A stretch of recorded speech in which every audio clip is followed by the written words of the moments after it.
ಹಸುರಾದ ಗದ್ದೆಗಳು, ಕಣ್ಣು ಹಾಯಿಸಿದಷ್ಟು ಕಾಣುವ ತೆಂಗಿನ ತೋಟಗಳ ಮಧ್ಯೆ ಇದ್ದ ಆ ಸುಂದರವಾದ ಊರಿನಲ್ಲಿ ಆನಂದ್ ಮತ್ತು ಆತನ ಕುಟುಂಬ ವಾಸವಾಗಿತ್ತು. ಆನಂದ್ ಊರಿನಲ್ಲಿ ಮರ್ಯಾದಸ್ಥ ವ್ಯಕ್ತಿ. ಆದರೆ ಆತನ ಜೀವನದಲ್ಲಿ ಒಂದು ದೊಡ್ಡ ದುರಂತ ನಡೆದು ಹೋಗಿತ್ತು. ಆತನ ಮೊದಲ ಹೆಂಡತಿ ಸುಮಾ ತನ್ನ ಮೊದಲ ಮಗಳು ಅನನ್ಯಳಿಗೆ ಜನ್ಮ ನೀಡಿದ ಕೆಲವೇ ವರ್ಷಗಳಲ್ಲಿ ಕಾಯಿಲೆಯಿಂದ ತೀರಿಕೊಂಡಿದ್ದಳು. ಮಗುವಿಗೆ ತಾಯಿಯ ಪ್ರೀತಿ ಸಿಗಲಿ ಎಂದು ಆನಂದ್ ಕಾವೇರಿ ಎಂಬಾಕೆಯನ್ನು ಎರಡನೆಯ ಮದುವೆಯಾದನು. ಕಾವೇರಿಗೆ ತನುಜ ಎಂಬ ಮತ್ತೊಂದು ಹೆಣ್ಣು ಮಗು ಹುಟ್ಟಿತು. ದಿನಗಳು ಉರುಳಿದಂತೆ ಕಾವೇರಿಯ ಅಸಲಿ ಬಣ್ಣ ಹೊರಬರತೊಡಗಿದವು. ಅವಳಿಗೆ ತನ್ನ ಸ್ವಂತ ಮಗಳು ತನುಜ ಎಂದರೆ ಪಂಚಪ್ರಾಣ. ಆದರೆ ಮೊದಲ ಹೆಂಡತಿಯ ಮಗಳು ಅನನ್ಯ ಎಂದರೆ ಕಣ್ಣಿಗೆ ಕಂಡರೆ ಆಗದಷ್ಟು ದ್ವೇಷ. ಅನನ್ಯ ನೋಡಲು ತುಂಬಾ ಸುಂದರಿ, ಶಾಂತ ಸ್ವಭಾವದವಳು ಮತ್ತು ಕಣ್ಣುಗಳಲ್ಲಿ ಒಂದು ಮುಗ್ಧತೆ ಇತ್ತು.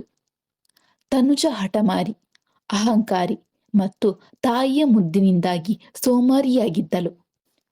ಮನೆಯಲ್ಲಿ ಕಾವೇರಿ ಇಬ್ಬರು ಮಕ್ಕಳ ನಡುವೆ ಆಕಾಶ ಭೂಮಿಯಷ್ಟು ಭೇದ ಭಾವವನ್ನು ಮಾಡುತ್ತಿದ್ದಳು. ಅನನ್ಯ ಕಸ ಗುಡಿಸುತ್ತಾ ಇದ್ದಾಳೆ. ತನುಜ ಸೋಫಾದ ಮೇಲೆ ಕುಳಿತು ಫೋನ್ ನೋಡುತ್ತಿದ್ದಾಳೆ.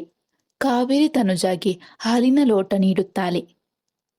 ತನುಚಿನ್ನ, ಹಾಲು ಕುಡಿ ಚೂರು. ಕಾಲೇಜ್ಗೆ ಟೈಮ್ ಆಗುತ್ತದೆ. ಬಟ್ಟೆ ತಂದಿಟ್ಟಿದ್ದೀನಿ ನೋಡು. ತೂ ಅಮ್ಮ, ಈ ಹಳೆ ಮಾಡೆಲ್ ಬಟ್ಟೆ ನನಗೆ ಇಷ್ಟವಿಲ್ಲ. ನನಗೆ ಪೇಟೆಯಲ್ಲಿ ನೋಡಿದ ಆ ಹೊಸ ಡ್ರೆಸ್ ಬೇಕು. ಜೊತೆಗೆ 5,000 ಪಾಕೆಟ್ ಮನಿ ಕೂಡ ಬೇಕು. ಆಯ್ತು ನನ್ನ ರತ್ನವೇ, ನಿನ್ನ ತಂದೆ ಬಂದ ತಕ್ಷಣ ದುಡ್ಡು ಇಸ್ಕೊಂಡು ಕೊಡ್ತೀನಿ. ಕಾವೇರಿ ತಿರುಗಿ ಅನನ್ಯಳನ್ನು ನೋಡುತ್ತಾ, ಹೇ ಅನನ್ಯ, ಇನ್ನು ಕಸ ಗುಡಿಸುತ್ತಾನೆ ಇದ್ದೀಯಾ? ಅಡುಗೆ ಮನೆಯಲ್ಲಿ ಪಾತ್ರೆ ಹಂಗೆ ಬಿದ್ದಿದೆ. ನಿನ್ನ ತಂದೆ 10ನೇ ಕ್ಲಾಸ್ ರಿಸಲ್ಟ್ ತಗೊಂಡು ಬರ್ತಾರೆ. ಆಮೇಲೆ ಓದಿದ್ದು ಸಾಕು, ಮನೆ ಕೆಲಸ ಕಲಿ. ಆನಂದ್ ಗಾಬರಿಯಿಂದ ಮನೆಗೆ ಪ್ರವೇಶಿಸುತ್ತಾರೆ. ಕೈಯಲ್ಲಿ ರಿಸಲ್ಟ್ ಶೀಟ್ ಇದೆ. ಕಾವೇರಿ, ಒಂದು ಅದ್ಭುತ ಸುದ್ದಿ. ನಮ್ಮ ಅನನ್ಯ ಇಡೀ ಶಾಲೆಗೆ ಫಸ್ಟ್ ಬಂದಿದ್ದಾಳೆ.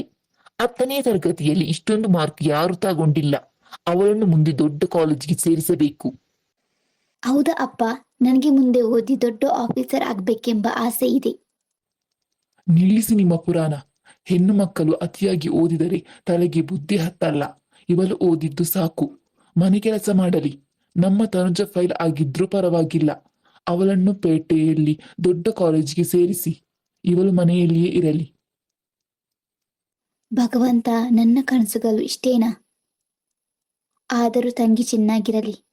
ಎಲ್ಲವೂ ನನ್ನ ಅನೆಬರಹ. ವರ್ಷಗಳು ಉರುಳಿದವು.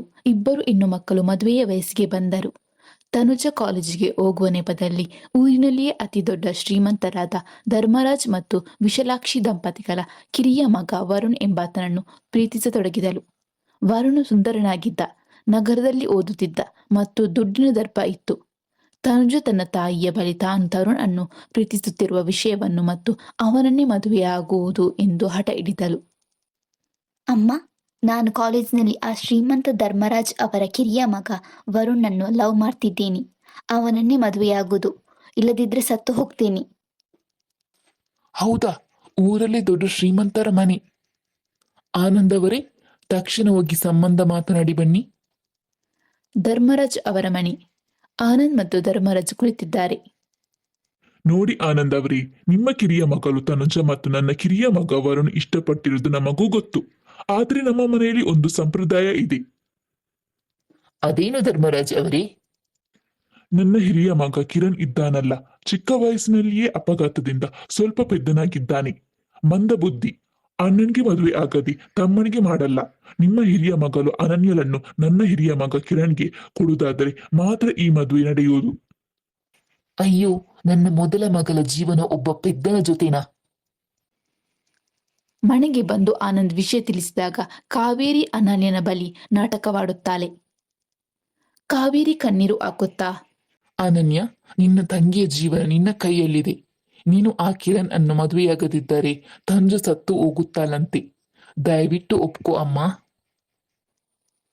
ಅನನ್ಯ ತಂದೆಯ ಅಸಹಾಯಕತೆ ನೋಡಿ, ಅಪ್ಪ, ಬೇಡಬೇಡಿ. ತಂಗಿಯ ಖುಷಿಗಾಗಿ ನಾನು ಆ ಕಿರಣ್ಣನ್ನೇ ಮದುವೆಯಾಗ್ತೀನಿ. ಅದ್ದೂರಿಯಾಗಿ ಮದುವೆ ನೆರವೇರಿತು.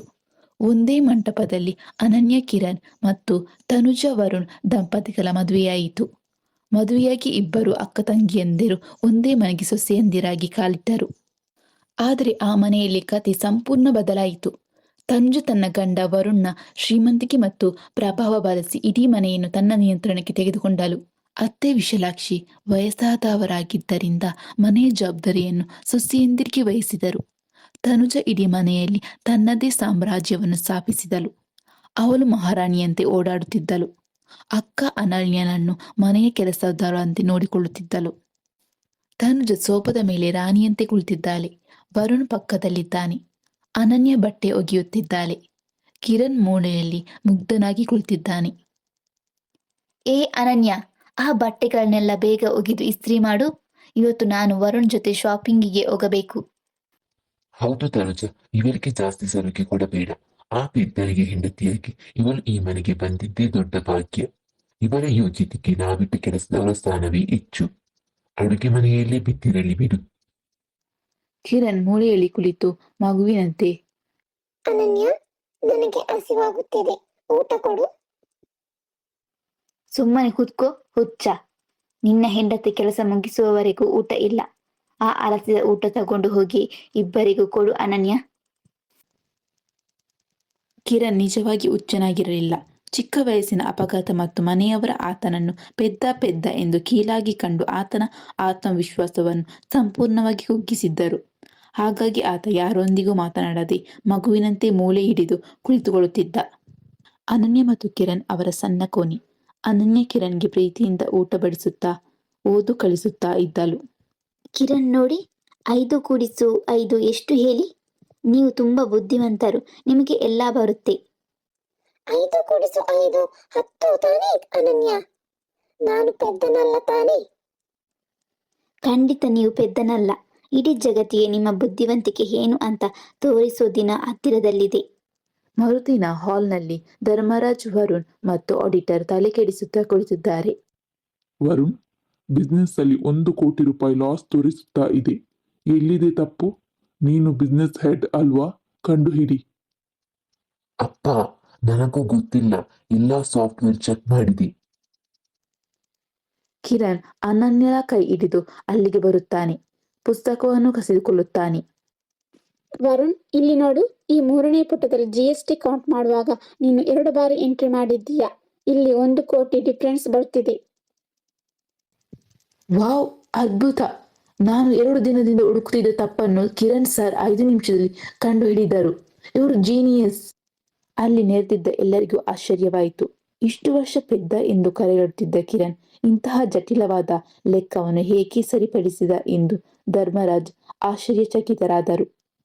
ಕಿರಣ್ ಹೆಮ್ಮೆಯಿಂದ ತನ್ನ ಹೆಂಡತಿ ಅನನ್ಯಳ ಕೈ ಹಿಡಿದು, ಎಲ್ಲ ನನ್ನ ಅನನ್ಯನಿಂದಲೇ ಸಾಧ್ಯವಾಯಿತು. ಅವಳು ನನಗೆ ಪ್ರತಿದಿನ ಓದು ಮತ್ತು ಲೆಕ್ಕ ಕಲಿಸಿಕೊಟ್ಟಳು.